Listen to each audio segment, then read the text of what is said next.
ayan guys, marami nagsabi kanina sa live ko na madilim daw yung kalsada, walang street light. Meron pong street light. Ayan po yung street light kasi kung nasaan yung poste, nandun po yung ilaw.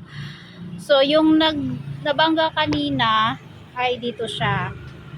Yan. Hindi naman siya totally madilim kasi nandun din yung isa pang ilaw. Ayan. Yung ano ba kasi dito, yung kalsada na to kasi hindi natapos, medyo masikip.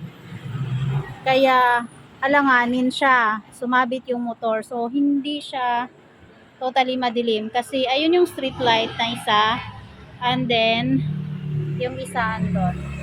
Yan.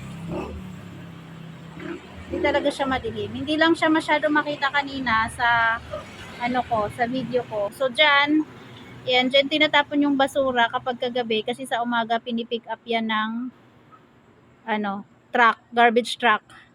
So, hindi naman siya totally, madilim. Ayan o, ayan yung ilaw. Ayan lang yung ilaw. Ikita yung aircon. So, ayan siya.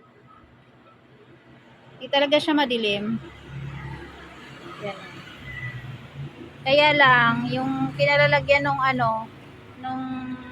ng basurero, dyan siya o, dyan. So, sumabit yung motor. Hindi talaga siya madilim. Merong street light dito. Yun lang. Thank you for watching.